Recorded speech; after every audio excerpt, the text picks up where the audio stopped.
Brubacher and Trinity are proud to participate in this year's Construction Suicide Prevention Week, September 4th through the 8th, and National Suicide Prevention Month in September to help raise awareness about mental health. Suicide is a leading cause of death among working age adults in the United States. In the US, there are approximately 123 suicides per day. That breaks down to one death every 12 minutes. The other statistic that I would like to know, more construction deaths by suicide than by accidents on site. So if you look at that as an industry, it's really think about that paradigm, more construction suicide deaths than actual deaths that happen on site in all categories.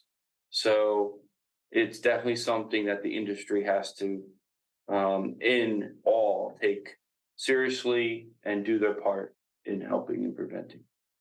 So, Liz, with that note, let's say it's somebody outside of Brubacher who's listening to this. What do they do? Do you have any information, or let's say it's someone out, again, it's outside of Brubacher, they don't have the resources that we have maybe. What are their avenues for reaching out for help? Yeah, I mean, I think Pete touched on a lot of good ones. I'm hoping that other organizations, are training your supervisors so that if someone came to you, they would recognize the red flag. And most organizations have EAP programs, not all, and I understand that, but a lot of them do. And that's something that you definitely should take advantage of. And everyone needs help at some point in their life. So to not feel overwhelmed by making that phone call and just trying to go and do that. If for some reason your organization doesn't have an EAP program, you could actually call MHA.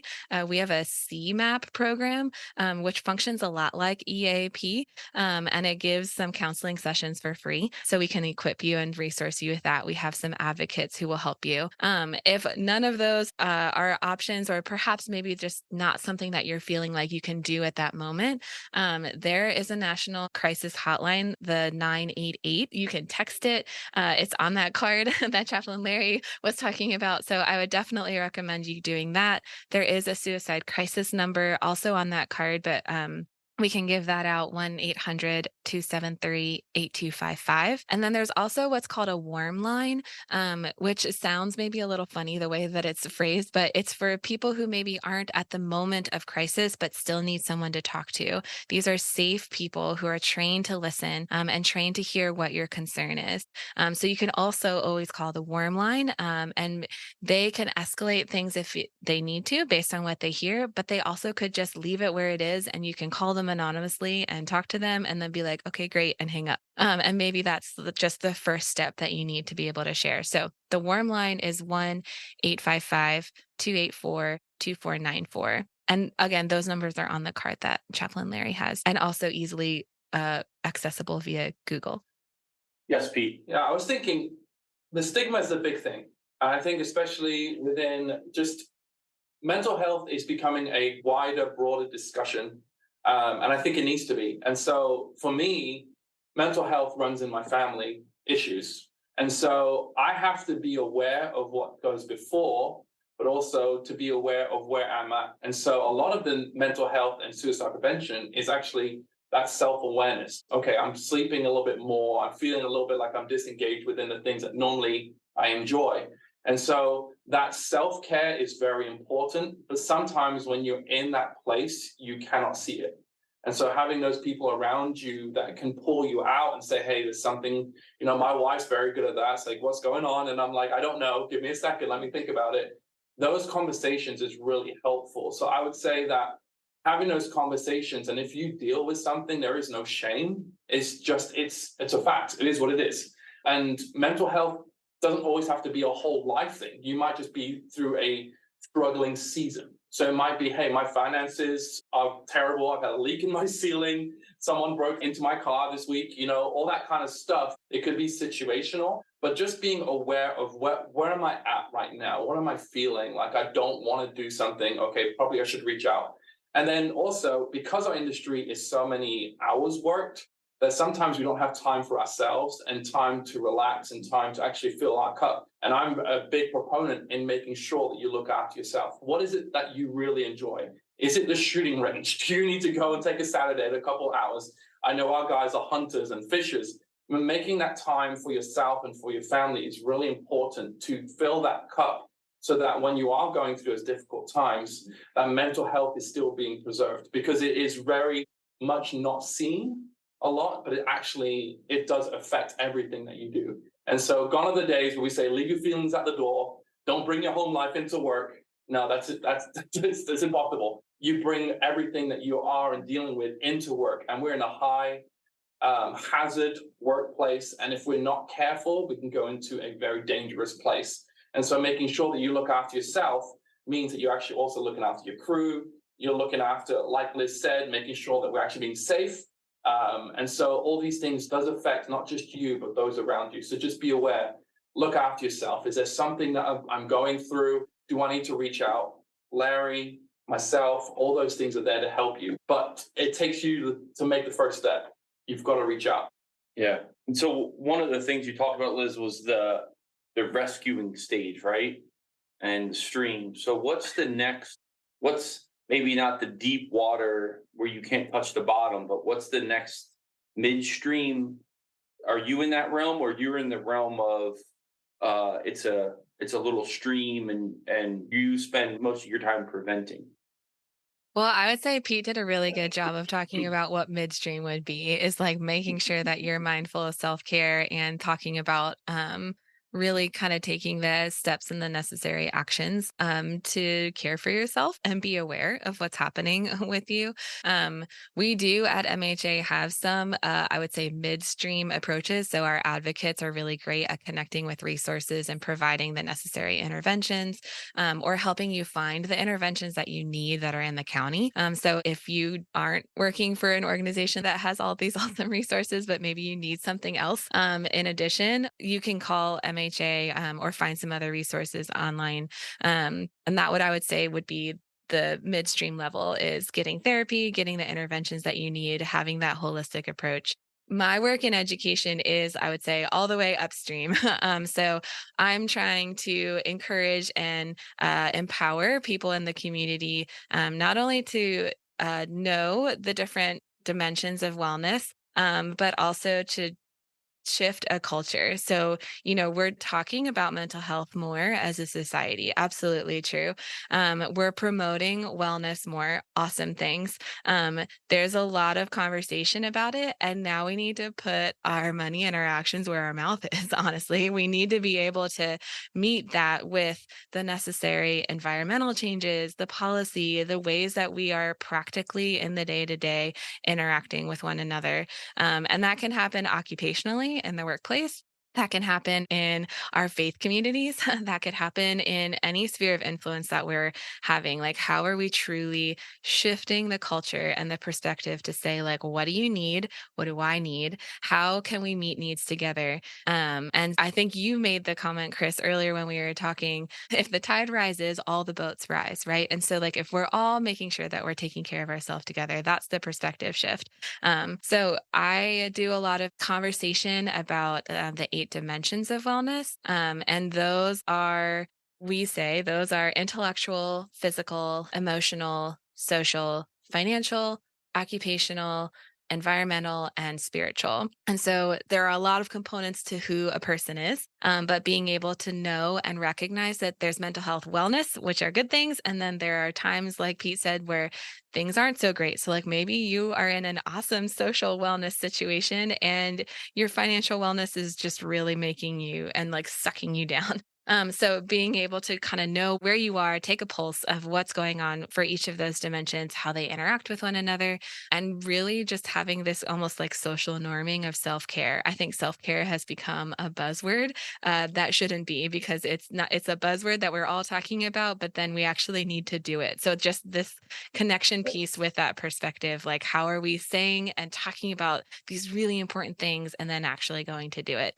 So that's what I do in the education side of things. And the culture shift changes. So hopefully, once you are having those conversations at the upstream part, Or catching the upstream part for the people in the community. They're not jumping in the river. They're already talking about things on the shore of the river, and they're talking about it with the resources. Or they know, like, hey, I'm starting to walk down to the midstream. I need to call my therapist. I need to call my friend. I need to call the person who I know can check in with me. So has there become, I guess one of the questions, is there, because there's more awareness of these situations that, and I just think back to, spending time with my grandfather. He's a war vet, a man's man. I'm sure he went through some struggles himself at some point, but never had the resources that we have now. Or did they treat it different back then? What do you think the biggest shift has been in our society to help with mental health? That's a big question. I don't know if I feel fully equipped to answer it. I guess I'll touch on that. I know how trauma impacts the brain, and the neuroscience behind that is new research. Like, that has been done in the last 2 or 3 decades. It's not that it hasn't been talked about before. Like, we know about PTSD. We understand that trauma does impact the brain, but the levels and layers that we've been able to see, um, just medically with how things are changing the brain, like, that is kind of opening up the door for linking neuroscience with mental health, with emotions, and just how everything is playing together. So this doesn't isn't specific to suicide prevention. So if you wanna cut Yeah. it, that's okay.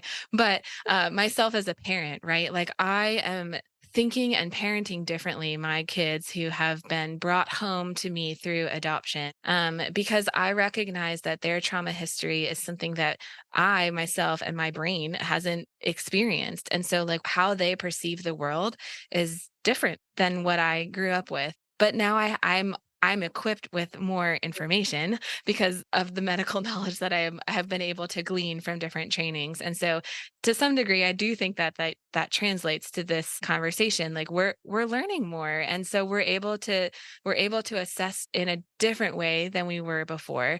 Not to say that it was bad in the past, it was just different. And so now we're able to have more resources available. Okay. So Liz, one of the things you said, a lot of acronyms out here, and one was QPR. Can you go a little bit more in depth into that and explain that better? Yeah, so this is a specific organization and training, evidence-based training model that stands for question, persuade, and refer. And so this is a pretty simple acronym that you can find if you are someone who notices that another coworker or friend or individual might be struggling. Maybe the red flag has gone up. You can think QPR, question, persuade, refer. So, one myth that we really need to debunk in this conversation, specifically around suicidal ideation and suicide prevention. So, the myth is that if you ask someone if they have thought about or intend to harm themselves, the myth is that you are then going to plant that idea in their heads. And that myth is just simply not true. The research is showing that it's not true. In fact, the research is showing that those who are considering suicide, they don't self refer, they tend to resist treatment. So, in some cases, the question of asking them, like, that's the intervention. That's the way that you're going to save the life. So you can do it directly. Hey, have you thought about harming yourself today? Or you could do it indirectly, like, hey, I've noticed that you're fill in the blank, seeming really sad lately. Like, what's going on? Like, try and get them to end the conversation, question what's going on, be curious, try to understand the why.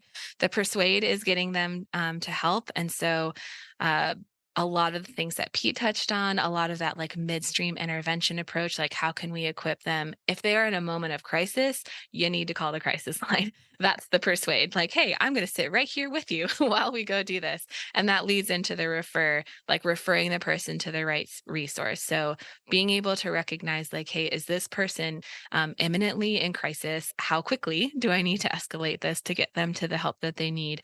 Or is this something like, hey, we can sit down and fill out the intake form together on the counseling page or whatever that looks like?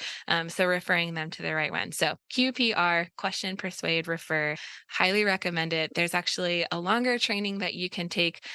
Several different agencies and organizations offer it throughout the county, and we could be a resource to help you find that if that's something that you're interested in. So, Pastor Larry, um, I don't feel comfortable sometimes going to Pete and I need resources. How do I get in touch with you? Or if I feel one of my coworkers is need some resources and I think you're the person, how do I get in touch with you?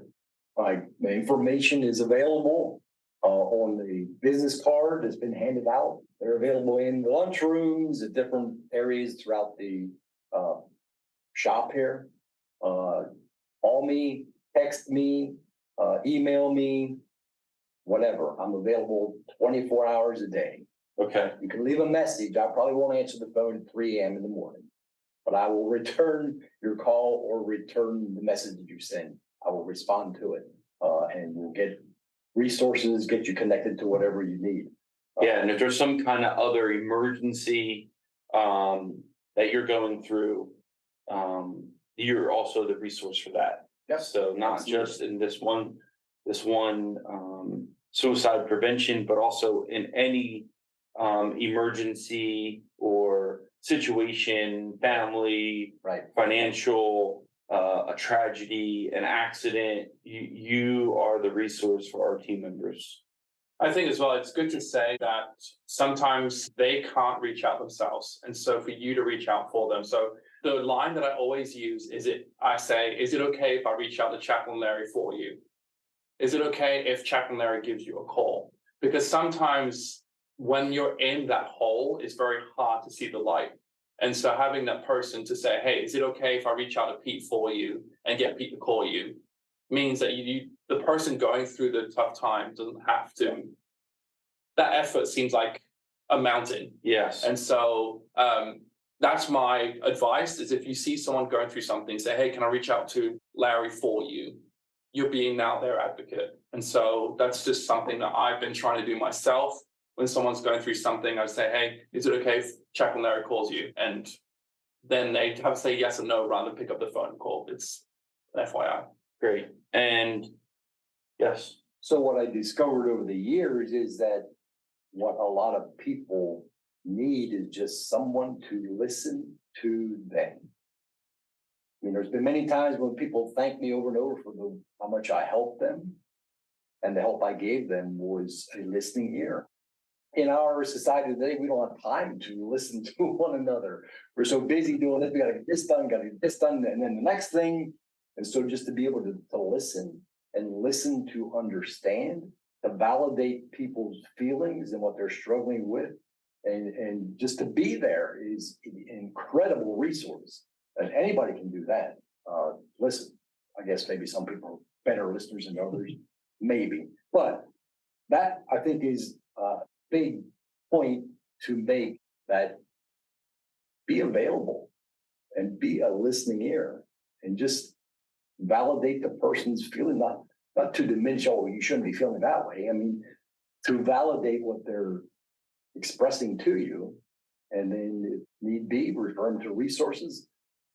What people need to understand is there's an incredible wealth of resources out there. We don't need to fix people.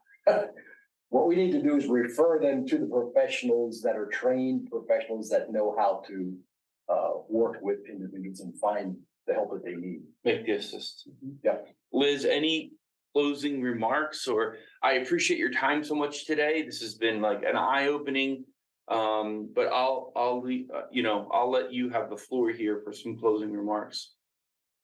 I'm grateful to be here. I think I'm honored to be part of the conversation, and I am so encouraged and humbled that this level of care and resourcing is being done in organizations like Brubaker's, because it's so important and necessary. So thank you for all of the work that you're doing, and thank you for all of the efforts that you're doing to care for your employees. I will always say and advocate that education is power, and if that is educating yourself about yourself, so that you can just take a pulse on where you are and what you need to do. Just take that 4-minute break to breathe for a minute and just say, hey, what's going on for me right now? What do I need? Who do I need to contact? Those simple questions, if you're honest with yourself, I think will take you a long way and they'll point you in the right direction. But yeah, thank you for your time and thanks for everything that you're doing. I really appreciate it. All right, last thing I wanted to say to everybody was, if you think of this as a different situation, right? We all take safety as a value. And if there was a team member that was in way of a piece of equipment, we would definitely take that person by the hand and help them out of the way. This is the same thing, and it's just in this mental health. In the construction industry, we've talked about it. It might be different, but if you do see a team member that's not seem right, please talk to them.